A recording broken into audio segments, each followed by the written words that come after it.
You're listening to the Manifest Your Greatness podcast, and this is episode number 64. Hi, everyone. Thank you so much for joining this episode of the Manifest Your Greatness podcast.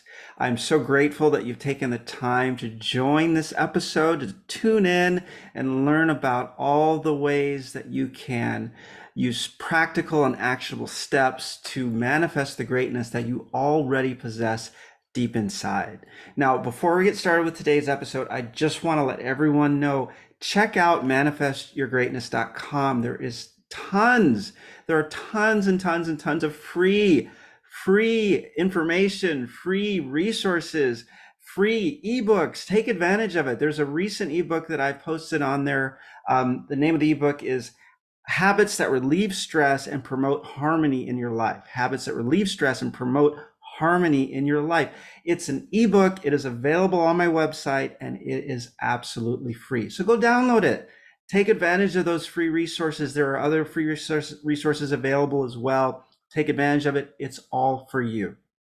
And in today's episode, we're going to be talking about the importance of pairing self-love with self-respect. The importance of pairing self-love with self-respect. Now, if you've listened to some of my earlier podcasts, I've talked about the importance of self-love quite often. There's an episode specifically about the power of self-love. I recommend everyone to take a listen to that if they haven't already. Now, just to go into this a little bit again, self-love is about accepting yourself for who you are and loving yourself for it. It is not about saying that I don't need to grow. It's not about saying that I don't need to take steps to improve myself, but it is an unconditional understanding and love for yourself and knowing that you are enough, that you are absolutely enough. You are due love and no one should be able to take that away from you. And that's the whole idea of self-love, because we go through our lives oftentimes feeling as if someone needs to love us. If we don't have someone's love, then we are somehow broken or imperfect, or there's a void within us that cannot be filled. And that is not true, because ultimately we need to be the ones who love ourselves, because if we do not love ourselves, we are not bringing anything into a relationship for the other person either, right? You need to understand who you are before you understand and before you can contribute to a meaningful relationship. Self-love is so important. So it's a foundation, right? It's a foundation that we build upon. If we have self-love, we will reconsider doing things that might not be good for us, right? And this can come from anything from eating habits to whatever it may be, drinking too much, not studying, not working hard, not taking things seriously, whatever it could be. I mean, self-love is kind of like your own integrity thermometer, right? You know when you're starting to get off track, because you'll be able to check in with yourself and say, no, that's not who I am. And the other thing that's very important to remember about self-love is that self-love is tied to your values. It's tied to your beliefs. It's tied to when you're at your quietest moment, who you feel you are inside. It doesn't matter what someone says to you. It doesn't matter how someone may interpret who they think you are, who they think you should be, or whatever, right? It's all about you. It's all about taking care of yourself from the inside out. And in order to do that, you need to understand who you are and you need to love yourself for it. You know, all of us are imperfect, perfect beings, right? There's always something about ourselves that we wish was different, that we'd love to improve. There's nothing wrong with that, but there is a problem with not accepting yourself for who you are, because this is all you got. This is where you work from. If we're not happy in our own skin, if we don't think of ourselves as lovable, how can we expect other people to love us, right? So it all starts inside. And this comes from your heart. This comes from inside, self-love, right?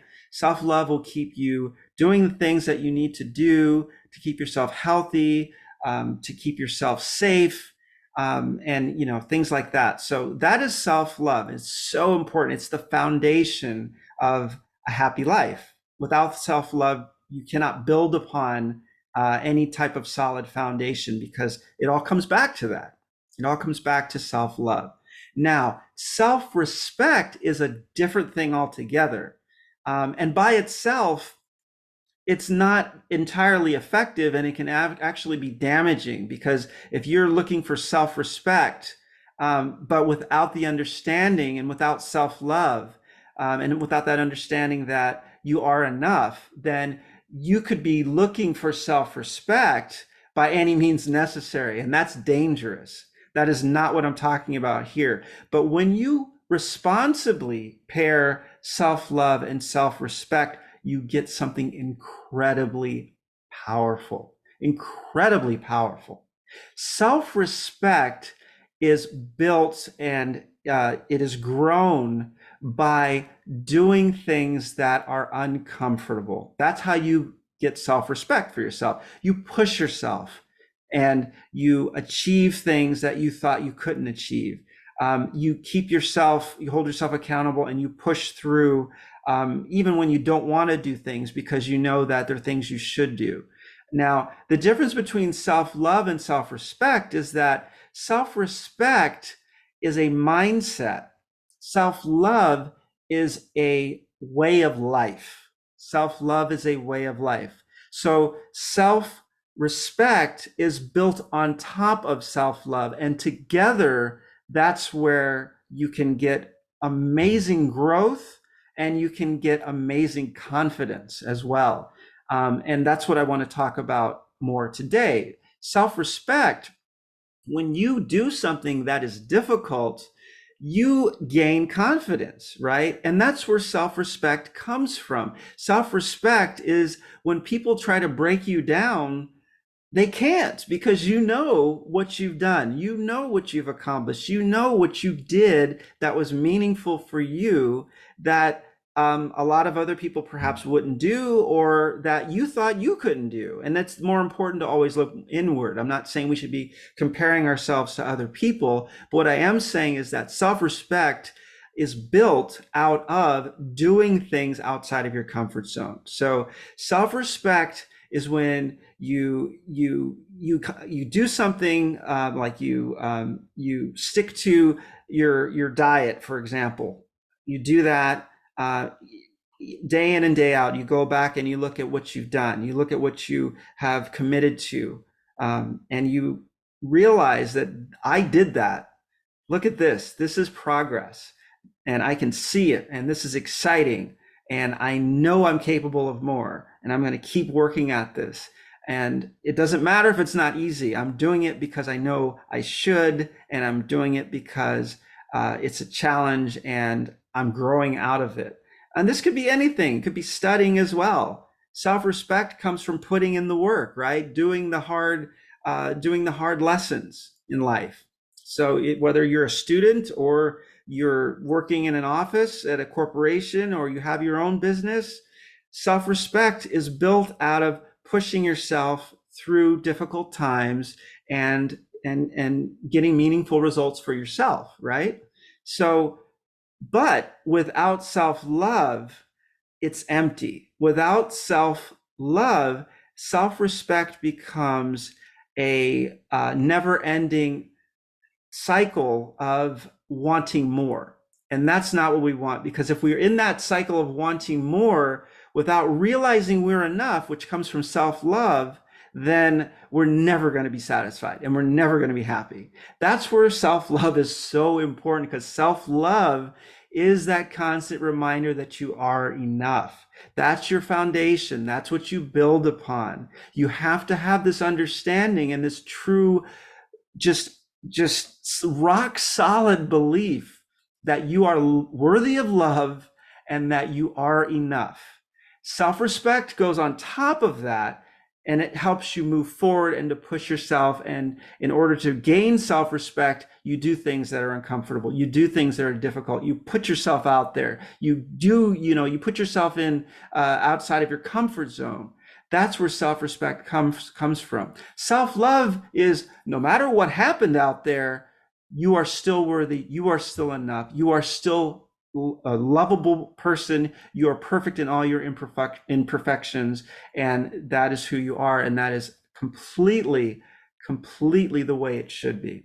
So combining self-love with self-respect is an amazing opportunity for anyone to really take advantage of, because you'll be pushing yourself forward, but you'll also be your own cheerleader, right? I mean, you are saying you are enough. You are saying you are worthy of love. You are saying you are perfect in all of your imperfections. And at the same time, you are doing things that are difficult. You are putting yourself out there. You are pushing yourself. You are striving to become better. You are striving to grow. But you've got that self-love as your foundation. So it's not this empty, gotta have it, gotta have it, gotta have it, right? I had another episode on the hedonic treadmill. Check that out if you want to talk, or if you want to learn a little bit more about the dangers of always feeling like you have to have more, because the media will tell you you're never enough. The media will tell you you need to buy things to look cool, or you need to buy things to be worthy of something or someone, right? So that is the difference, right? If you have self-respect, you are going about things in a way that is tied to your own self-worth, in your own self-growth. And it is grounded in the self-love that you have for yourself. So that's my challenge to everyone today. Try to add that self-respect on top of the self-love that you have for yourself. And if you've forgotten that you are lovable and that you are worthy of love and that you are perfect in all your imperfections, do listen to my Power of Self-Love episode as well. Thank you so much for joining this episode of the Manifest Your Greatness podcast, and I look forward to spending time with you again on an episode in the near future.